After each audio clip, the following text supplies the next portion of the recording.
Hello, it's me again. You know what, it's also again January, in case you didn't notice. It's practically February, you probably noticed, but just in case. Anyway, at the start of last year I made a video in which I tried to make January less sucky. And though it may not become an annual tradition, I thought I could probably come up with a few more ideas this year. Last time we had a list of thinks and do's. This time let's be more active. Let's just have a whole list of things that we can do to make January a bit more pleasant for everyone.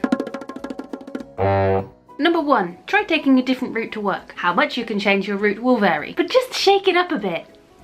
This is shaking it up a bit. I take the bus and the nearest stop to my house has 2 buses that I could take. They take very similar routes, one is more direct than the other, but ultimately they end up at the same point at which I need to get off in order to walk the rest of the way to work. But recently I have discovered that if I do not go to the nearest bus stop to my house, but one that is a little bit further away, the possibilities double and there are 4 buses that I could take. The 2 original ones and then 2 new ones. The 2 original ones have practically the same route as each other, as I mentioned, and the 2 new ones have practically the same route as each other. But the 2 new ones end up in different places to each other. So suddenly I have 3 places at which I can get off the bus, which means that I get to know my way around the city a teeny bit more. But more excitingly, it means that I get a little game of bus bingo every morning. Will it be the 53?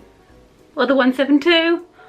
Oh my goodness, it's a 453! Simple things. Number 2, set yourself secret mini missions. They don't have to be secret, you could tell people. Keeping it secret just felt way more sneaky and fun, but whatever. Instead of a great big year-long resolution where you change the way that you do something from now until forever, why not just try something for 7 days?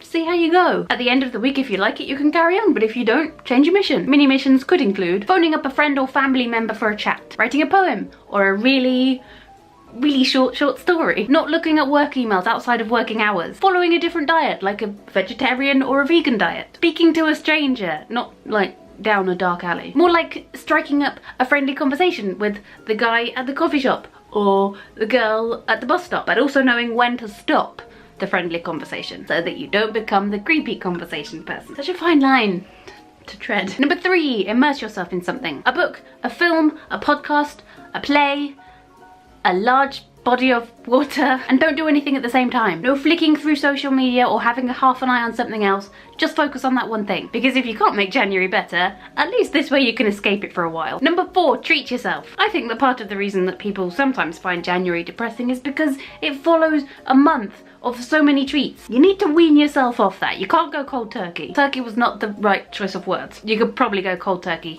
on turkey after December, that would be fine. But give yourself a couple of treats in January. Buy that new top that you wanted, it's probably in the sale anyway. Or go to that restaurant that you've been wanting to try. The diet can start tomorrow. By tomorrow, I mean February. We're trying to make January less grim here. Number 5, plan for something.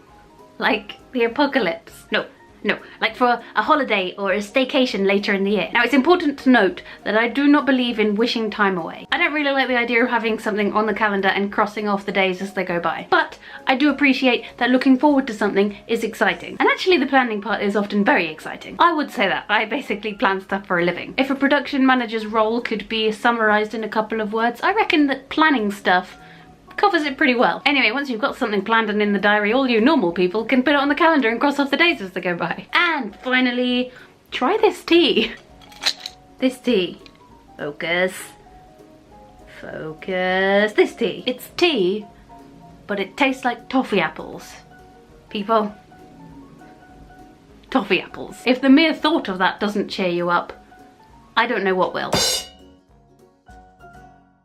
Hi again, my name is Rebecca and I post a new video every Wednesday. This week, why not try one of my suggestions and report back? Did it make you feel a bit better? It did, didn't it? Go on, admit it. It was a good idea, wasn't it? Or if you don't want to try any of my suggestions, maybe you have one of your own that you want to share with the class in a little bitty comment, please, and thank you. Thanks so much for watching. I will be back next week, but in the meantime, please remember I need to put my tea down because I can't do the click. I'm sorry. Let's start that again. Thank you so much for watching. I will be back next week, but in the meantime, please remember to work hard, laugh harder, and always accept a hug. Bye! They go a very similar route, one is more direct than the other, but they ultimately end up at the same point that I need to get off at in order to work the... That's right.